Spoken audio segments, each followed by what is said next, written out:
reconnais que t'es le mec le plus irresponsable d'Île-de-France. C'est déjà un miracle que t'aies trouvé une meuf. Ouais. Et bientôt, ta femme. Ça va pas, Ben? Alors, Manu Payet, bonsoir. Donc, tu es là pour présenter ton nouveau film en tant que réalisateur et comédien. Situation amoureuse, c'est compliqué. Il y a une dimension autobiographique quand même qui est assez importante parce qu'on a vraiment l'impression que ce personnage, en fait, c'est toi. Parce que là, l'heure de rien, tu vas quand même vers la quarantaine et au final, tu restes toujours cette personne avec ses sweats à capuche et ses baskets, Ouais. malgré l'âge. C'est vrai, ouais, c'est vrai, c'est fou ce que tu dis. Ouais, c'est vrai. Mais c'est fou, vous me parlez tous de mon âge depuis tout à l'heure. Il y a marqué dans le dossier de presse, il y a écrit 38 ans. Non, c'est vrai. Maintenant, j'ai la chance de faire un métier où on peut aller bosser en basket. Ça, c'est quand même pas dégueulasse. Et puis, Ben, dans le film, me ressemble beaucoup. Un truc qui n'existe pas, la meuf, elle est aussi belle qu'elle est brillante. Elle m'a jamais calculé au collège, maintenant elle m'appelle toutes les 10 minutes. Mais c'est peut-être un signe, quoi. Oh.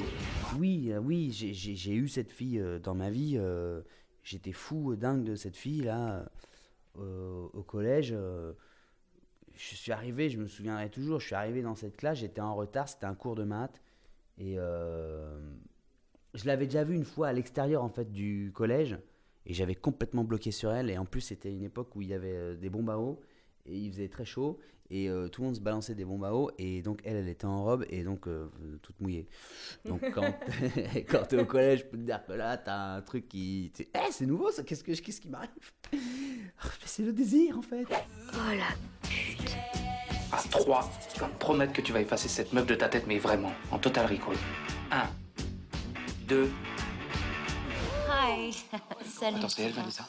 Il faut absolument que tu la baises. Mais je n'ai pas voulu faire un film parce qu'elle a existé dans ma vie et que c'est ma vie et que c'est mon histoire, c'est mon délire. C'est quand je me suis rendu compte qu'on avait tous, quelque part, un peu une Vanessa, que j'ai dit, ok, là, d'accord. Tu vois, je vais pas commencer à emmerder tout le monde dans les cinémas avec une histoire qui ne regarde quasiment que moi. Ou alors, je suis pas assez grand pour la faire. Je suis pas encore trop assez adulte. Là, j'ai fait un truc qui nous rassemble un peu. Par rapport à la musique du film, est-ce que c'est toi qui l'as choisi parce que c'est le groupe We Are Night qui fait la bande-son? Bravo. Ouais, bien sûr, j'ai choisi Les Garçons avec Rodolphe, avec qui j'ai fait le film. Parce que c'est des petits gars de Montpellier, déjà, enfin Guillain surtout. Et que je les aime beaucoup, qu'on s'entend très bien, qu'ils ont fait un joli score pour le film. Et que c'est des... Bah, je les kiffe, quoi, voilà. Voilà, on adore ce qu'ils font. Ils étaient à fond avec nous. On l'a fait comme on a fait le film, de manière très artisanale. On a travaillé, retravaillé certains extraits, certains morceaux. Et puis voilà. Ah, ils sont super. Et en dehors du groupe, ta relation à Montpellier, c'est quoi? Parce qu'il y a une petite private joke, il me semble, à la fin du film, alors sans révéler ce qui se passe, mais il y a une petite référence à la ville, donc j'aurais aimé en savoir un peu plus. Non, c'était juste parce que déjà, j'ai déjà joué au Zénith de Montpellier quand j'ai fait la première partie de Gad Elmaleh.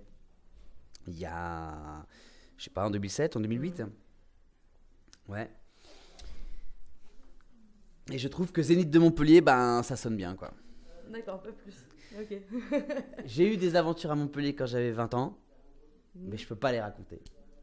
Et c'était en janvier 96. C'était la mort de Mitterrand. D'accord. Et c'était place de la Comédie. Et Fnac, place de... C'est pas ça? Si, oui. Fnac Polygone. Oui. C'est ça? Voilà. Mais je peux pas vous dire. Je peux pas. Je sens que t'es perturbé là. Dernière chose, on a un point commun tous les deux, c'est que on est assez connus pour nos retards, pour être tout le temps en retard. Et toi, il me semble que c'était malheureusement un de tes défauts, surtout quand tu étais à la radio. Est-ce que tu t'en es sorti? Est-ce que tu aurais un conseil à me donner? Alors là, Marine, je te cache pas que je vais te laisser toute seule dans ta merde parce que je ne m'en suis toujours pas sorti moi. Et le pire, c'est que t'as beau expliquer aux gens que tu fais pas exprès, tu fais 1000 excuses. Il y a toujours un mec qui fait... De toute façon, t'as toujours une excuse, Manu. C'est ton pote très proche qui est vénère parce qu'il t'attend depuis 1000 heures. Mais je sais pas, j'ai l'impression que le temps fait tout pour nous mettre en retard. Moi, je suis pas le responsable de ça. Je suis victime du temps qui n'est pas fait pour moi. C'est comme les gens maladroits. Les gens maladroits sont dans le mauvais espace. Romain Lévy, avec qui j'ai écrit ce film, lui, il a, depuis 1000 heures, il aurait déjà fait tomber ce tableau parce qu'il aurait fait BAM! Le gars n'a pas la même appréhension de l'espace que nous. Et nous, on n'a pas la même appréhension de l'horloge. Et moi, maintenant, je me mets toujours en avance parce que je dis, ok, donc je vais mettre le réveil une demi-heure avant. Si Manu, tu vas le faire. Boum. Et puis du coup, comme tu as un peu de temps, tu fais, Bon, bah, comme j'ai un peu de temps, bah tiens. Et là, tu fais le truc qui est le plus long à faire du monde. Voilà, c'est l'histoire de ma vie, ça. C'est mon vrai métier, ça. Ouais, merci beaucoup. Merci à toi.